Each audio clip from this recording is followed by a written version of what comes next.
Welcome to Inspired Change, a new inspirational and motivational broadcast that strives to empower men in a positive way, designed to educate, empower, and inspire even the busiest individual on the go over that first cup of coffee. Please join me in welcoming Gunter, international psychologist, author, speaker, and producer. Welcome back, everybody. What a great show. What a great, meaningful conversation we had in the last episode of Inspiring Change. Again, let me thank Mark Hodgson, our thought leader in leadership and change, and Professor Mark Williams, our cognitive neuroscientist who teaches at Macquarie University in Sydney, Australia. And I had a fantastic time just to be able to be in the same room for an hour with two very experienced and learned guys was just fantastic. And the good news is that we're going to be doing it again and again, hopefully, on a number of topics. We're going to be talking about leadership in this particular period of history and time where we really need to start thinking about change and what sort of change we want to create. I also want to continue with our discussion about what it is with men, both historically and currently, that has had such a negative impact on our physical and mental health. And the idea of, is there a masculinity, or are we actually looking at masculinities in plural, and what that might look like. Now, the other thing that I want to pick up with in dealing with change is the idea of how do we manage technology. Obviously, Mark Williams is looking at the issue that smartphones are making us dumber, which I think is a really great meme. I certainly from personal experience can tell you that once I started using a smartphone, I stopped remembering phone numbers, and I had a fairly good memory for that in particular. So anyone that came into my life that was meaningful to me, I would use the phone number once, twice, three times, and usually I could remember it. Now I'm actually pushed to remember my wife's phone number, and I certainly can't remember my kids' phone numbers. I have to go back to the phone, which is slightly embarrassing, and probably also has some implications in terms of, how using technology can have an impact on our innate gifts like memory and what we might want to do in order to offset that. And we'll have that discussion with the Marks in future episodes. So, I'm not a believer that technology is bad. In fact, I'm one of those people who you could describe as an early adopter and adapter. I've played computer games. My whole house is basically a little sort of central system of technology, especially around music and audio-visual stuff, and now in making podcasts. So don't think that I'm against it. It's just the question is how we use it. And again, here I want to bring up the issue about binary arguments. It's not an either or, it's an and also, but it's how to do it wisely. So as you can tell, today I'm essentially flying solo, which, I don't mind, but I certainly prefer to have company. So for the next, sort of 15 minutes or so, I'm going to actually bring something up that I think would be very interesting for anyone out there who works as a counsellor, as a therapist, a psychologist, social worker, coach. And that's the issue of opening men to therapy and therapy to men. In my experience and having worked with men for over 35 years, almost exclusively and for some periods of time, and especially for the last 15 years, exclusively, essentially, I think I have some insights into what may help for practitioners to be able to understand why there is, in fact, difference and a need to be working in a different way between men and women. So I'm about to tell you a very short story that fundamentally comes out of my experience of working with couples and originally families. So that experience gave me a really critical insight, and that is that one of the sort of experiences that most men fear is when their partner says to them, "Honey, I need to talk to you." Now, most guys immediately jump to the conclusion that they've done something wrong. You know, the voice in your head goes off and you grab for the, you know, virtual Rolodex and we rush through it. Now, not only that, but emotionally at that point, we also become somewhat defensive. Now, we generally know that we can't leave the room and we probably are not going to get out of this. So we're sitting there trying to work it out. And that's a big problem because at that point, we're actually not really paying any attention to our partner. So we're neither present nor engaged, but we get caught up in a fantasy of guilt and shame. Somehow I'm in the wrong, and you know, the more sort of socialized we are into traditional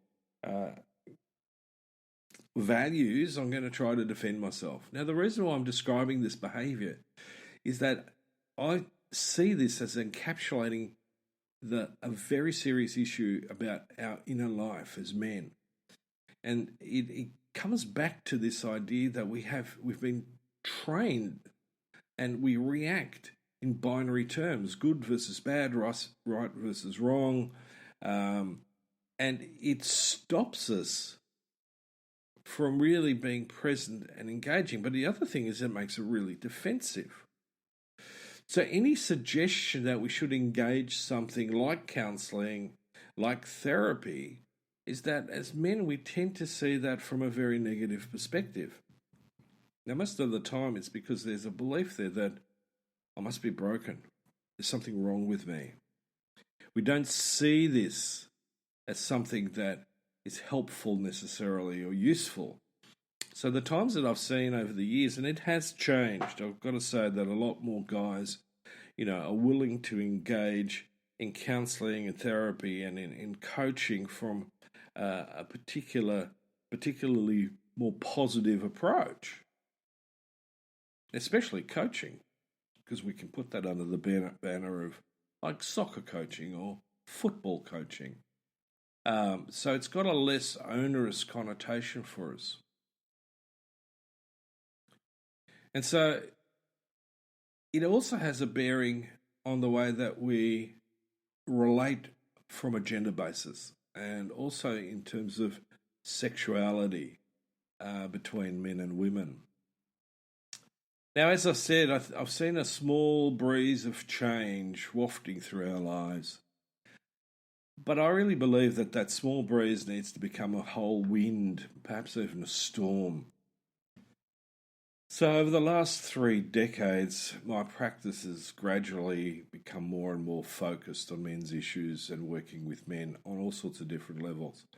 I provide counselling, I provide psychotherapy, and I also work with men in a coaching capacity, especially when it comes to sort of work-life balance, leadership, teamwork, and just becoming more authentic in their lives, both as a husband, as a partner, as a father. Now, it's been an exciting shift, and given traditionally that the majority of people seeking psychological support are women, it's been a massive shift, really, and I don't want to underrate that or underestimate it. And hopefully this is the beginning of a major groundswell where we as men, instead of abdicating responsibility and shifting blame on others, are going to take a deep-rooted ownership. So, as I said, when I went to university to study psychology, one of the things that I immediately noticed was that most of the students, psychology students, were women. There were a few of us as men, And a lot of us actually then went into areas of research, academia, and management, in a sense, within the psychological resource field. The ones of us that went into psychotherapy and counselling generally use the sort of approaches that have been traditionally constructed, wherein it's by women for women. And right from the beginning, I had a sort of sense that there's something missing. And part of that was I felt that we weren't really connecting with some of the issues specifically that men were dealing with. Things like isolation, alienation, the whole idea of status anxiety, from which, many men have feelings of guilt and shame. And, a lot of the stuff that I was dealing with, for example, in drug and alcohol, came back to some of those issues. The other issues that emerged was issues about attachment in childhood. There's been some interesting research, and one in particular that's always stood out for me was that we have very clear evidence that boys tend to get under-nurtured, or at least used to. Now we got the other problem is that a lot of boys get over-nurtured, and they manage to avoid, in essence, maturing emotionally. So we had a problem there.